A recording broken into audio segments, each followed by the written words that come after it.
The U.S. dollar's status as the preeminent reserve currency is under attack. The Chinese and Russians are the first major powers to announce they will dump the dollar in favor of their own currencies when they do business with each other.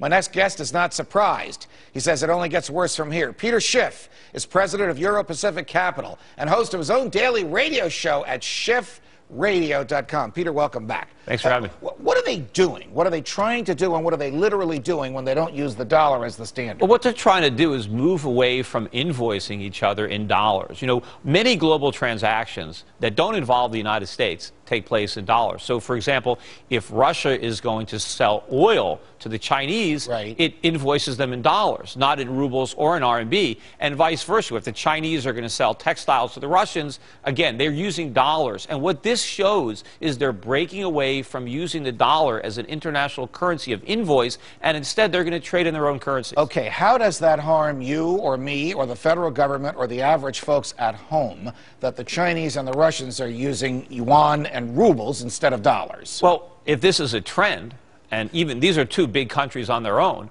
but one of the reasons, or probably the main reason, that Americans are able to live beyond our means, the reason we can consume so many products that we don't produce, is because we can print money to pay for them. Normally, countries have to export to pay for their imports. You have to make real things. But since there's so much demand for dollars all around the world, because people use them to trade with one another, they're willing to accept our dollars even though we don't have the products to export, because they use them in these types of transactions. But as the world moves away from dollars, the demand for dollars diminishes worldwide, and so our ability to import consumer goods at low prices goes away. All right, why would the Chinese and the Russians, from their point of view, do this? How do they gain? What measure of control over us or over their own system do they acquire when they don't use dollars? Well, it's certainly more efficient, especially in an area where the dollar is being debased. We're doing QE2 and maybe QE3. If the dollar is going to lose value, to constantly have to calculate prices in terms of dollars, prices might be more stable in their own currencies, which are not being debased, so it will bring down costs for them. Okay, so if the Chinese and the Russians agree to some huge sale of oil in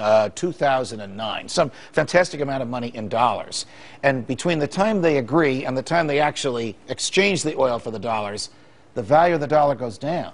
Because Ben Bernanke and company has flooded the market with cash.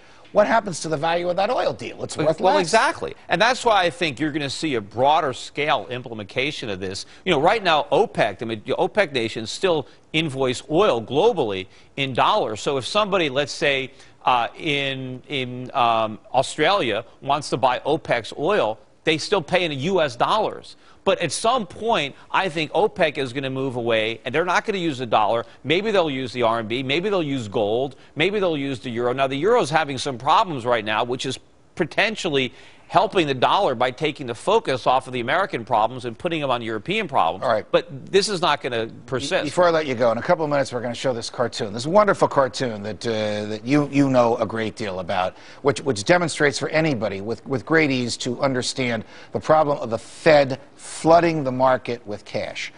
Isn't the Fed embarrassed that what it is doing is so obviously contrary to basic economics 101 that even children can laugh at it? I don't know if they're smart enough to be embarrassed. That's how clueless they are. I mean, the thing is I love about this video, apart from the simplicity of it, is first of all, it points out the fact that the Fed has constantly gotten it wrong. And why are we going to assume that now they've got it right, even though they're just repeating the same mistakes? And it debunks the idea that we need rising prices, that somehow falling consumer prices is some evil that the Fed has to fight off, as if adding a rising cost of living on top of the unemployment situation is going to solve the problem. It's going to compound the problem. What we need are lower prices. People are unemployed.